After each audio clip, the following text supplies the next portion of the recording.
Hello, and what I'm doing here is I've attached a ceiling that I made for the living area, and at the moment I've got it propped up with old cardboard and my gold bar and stuff under that to raise it up, and it's still it's taking forever to stick, but that's the nature of the beast. What I can do when it is fully dry and stuck on is I will attach coving. I wasn't going to bother with coving, but I think I will, because there's a little bit loose there, and a little bit just behind the gold bar there. So I think coving will sort that out. So what I'll do first is I'll paper it, and then I'll put coving up, and that'll hide all that and keep it tight against the ceiling. Kitchen is in, as we said, and that is all lined. I need to do the floor. I think I'm going to do that today. I'm not sure what kind of floor I'm doing yet, so I'm going to research what was around back in the day and go from there. See you shortly. So the flooring of choice was lino or oilcloth, generally. Anyway, I had some lino left over from something else, so I'm using that. Now, this was a nightmare. I had to figure out how to measure around the kitchen, etc., etc. And at first I thought, yeah, get it right. Yeah, got it there. Cut out the kitchen edge, brilliant. So I'm there, quite happy, cut it out. And then I actually realised, as in true Bev form, that I'd made a mistake. I cut it wrong, and you'll see in a minute. And I thought I was doing so well at this point. And then, you silly thing, you've cut it way too short. So I ended up cutting a new piece. So I used the fiddly end as a template and then cut a new piece, and it turned out okay.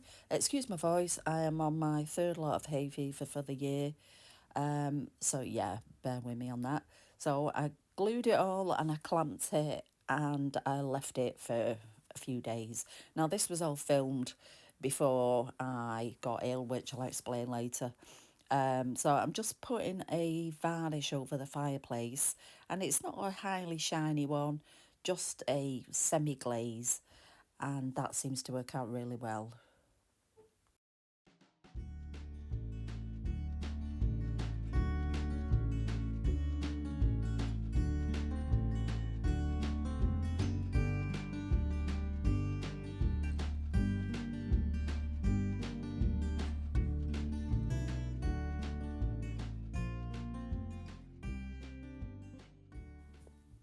Oh, look at the sink top. How well did that turn out? Those markers are brilliant.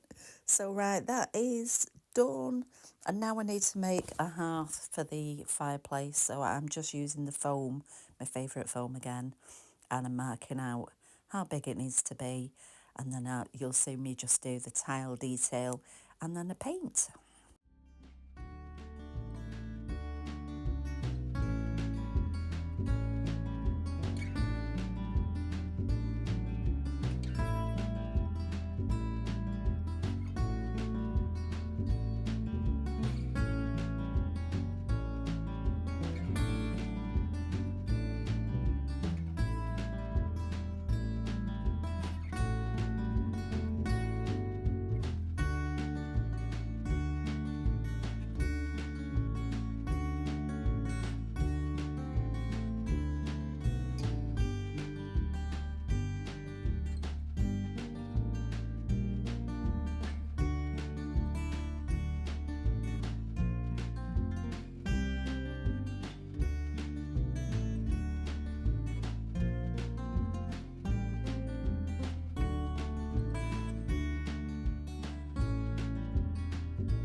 using the same brown that I used on the fire surround because I want the half to match. And then what I'm going to do is paint the little detail in the middle, which you'll see in a minute. That gap in the middle, I'm going to use the cream colour that I used on the surround. So you'll see what I mean in a minute. So it'll all tie in.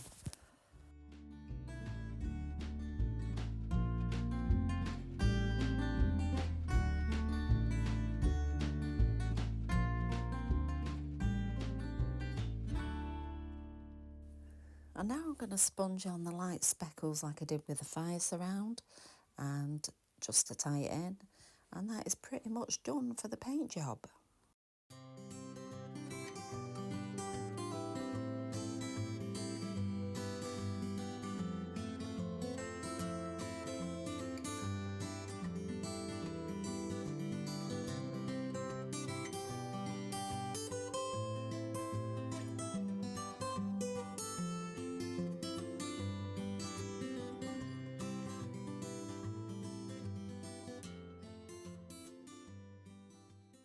Now this is filmed after my hospital visit last week. I did have a setback. I had some seizures after a general anaesthetic, so I've been a bit out of it. So I'm so sorry for not giving you an episode last week, but I'm trying to catch up. So here we go. I'm now painting the ceiling. First coat always looks a mess, but it does end up looking good.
Now I'm going to try something new when I do these ones, because normally I cut them separate and paint them etc. on their own, but you do find there's still quite a lot of bending even if you flatten them while they dry.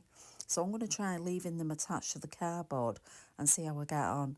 Now all it will be a case of is just cutting through anything that kind of sticks together as I go along, but I want to try it, see how I get on.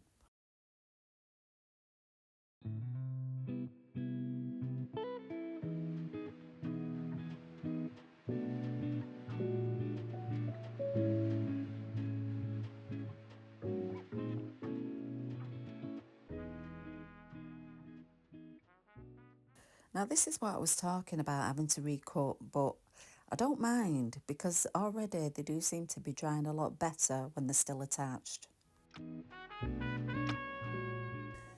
Now here is one of my favourite bits, and I am using wood glue again to emboss some detail onto the coving. Now it takes a bit of time, so I will speed this up so as not to bore you to death. But here I am just using a toothpick to make the design.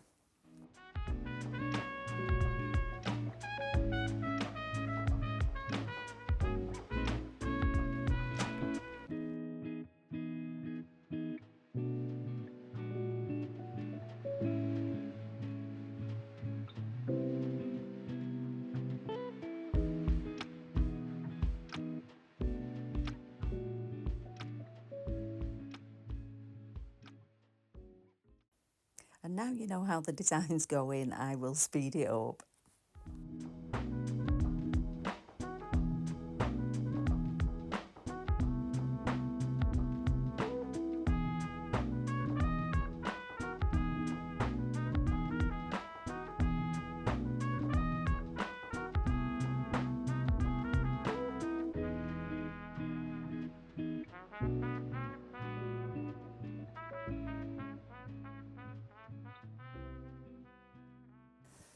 Now I'm thinking with this fireplace that I want to make a panel for above the fire. So I'm just thinking about that at the moment, and I'm just checking how the fire looks with the lights behind it. Now, because of where it is and the space that I've got, I couldn't really make a deep set fireplace, so it is pretty flat against the wall, but I'm hoping it'll look okay.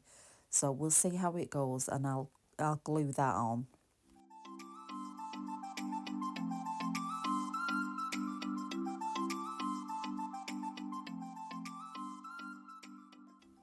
So now I'm going to make the decorative panel, and I am using my favourite cardboard, and I've cut out the size that I need, and I'm going to make a border just around the edge of it.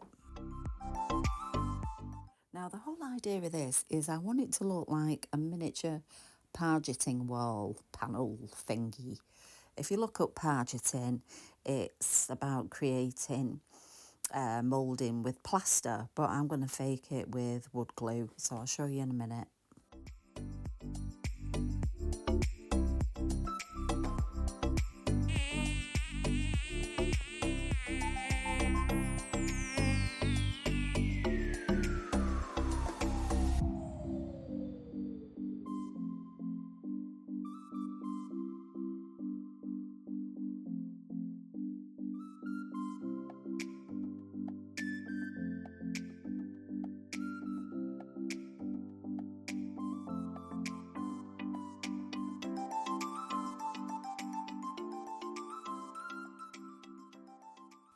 So I'm just going to mark out a design in wood glue, and same as I do with the embossing, and it's just a random design really as it comes to mind. I'm thinking flowers, plants, you know, maybe a bird, something art deco-y kind of style. And once this is dry, I will paint it, and I might, I'm not sure yet, pick out some details in gold or a different colour. I'm not sure, but we'll see how it goes.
Now, as in the words of Monty Python, time for something completely different. I need to make kitchen lights. Now, I ordered some plastic hose because I have tried before. If you look at my other videos where I was making gas wall lamps, I managed to do it with a bigger hose, and I'm going to show you how I did it here. Now, it is smelly. Do ventilate your room if you have a go. Not for children, so please be careful when you do this. I don't want you burning yourself. So I'm cutting the hose to size with I've got a really old industrial pair of scissors. So use tweezers and a heat gun, and I want to melt the plastic, and then I'm going to manipulate that plastic while it's still hot. Now, it took me ages to figure out what I could use to stick in this plastic to get the shape I wanted. And you can't go too big or else it just won't stretch that far.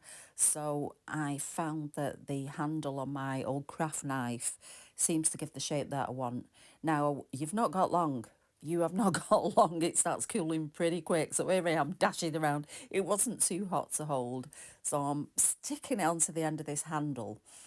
And what I also did, but it was off camera, while it was still hot, and if it wasn't hot enough, I did warm it up again, is I rolled it along a cooler edge. So I kind of got like a ridge. So where the wider bit is there, and you will see it on a close-up. Yeah, so I'll warm it up. I'll run it along a cool edge just to kind of a bit of definition. And then I do stick it in cold water and it will set that shape into the plastic. Now it will shrink back a little bit, but not too much. So the cold water does help to set that shape in. So here I am just showing you how to get it on the handle. I've got the shape that I want with a little ridge and then the cold water. So to flatten the end, I use a lighter and heat it and flatten it against the surface. So I've got a nice flat edge that's going to go against the light fitting or the ceiling or whatever. Now, be careful not to burn the plastic, but it doesn't really matter too much because it will look like it's a light that's been a bit coloured by cooking or whatever on the ceiling. You can get away with it, especially if you're making gas lamps, because the flame from the gas lamp would have marked the glass, so you can get away with that a bit. The other way not to burn it is just to have your flame a bit further away, but there you go. That's not me. I'm a bit impatient, as you know. So I'll just show you how I did the others. I sped it up a bit, but it does seem to work. And, you know, have a go yourself, but do ventilate. Now, I spent ages trying to find something to go on the back. I wanted some sort of base for these light fittings. So I found some old washers. And, well, they're not old washers, new. And I thought, yeah, they're great. They make a brilliant base for the light fittings. If you use these, do wipe off the oil that comes in. They put like an oil coating on them to stop them rusting and sticking to each other in the packet. So just wipe that off first before you start using them. I also need a couple of wall lights, one for in the kitchen and one for in the lounge area. And I'm going to use mini bottles. Now, they are going to stick out a bit, quite a lot, because I didn't have the wire hanging out from the wall, which maybe I should have done on reflection, but never mind. So I'm going to use a little mini bottle, and then I'm going to use a filigree for the back of the bottle as a base for the wall light. So you'll see what I mean in a minute. So when I'm ready for those, I will put them together, but I'm going to decorate first before I stick them on. But that seems to provide a solution for the wall lights. And I've tested it out and the light does carry through. So they're the ceiling lights and I'm really pleased with it. Okay, so thank you so much for watching and being patient with my absence. And I will see you very soon. You take care. Bye now.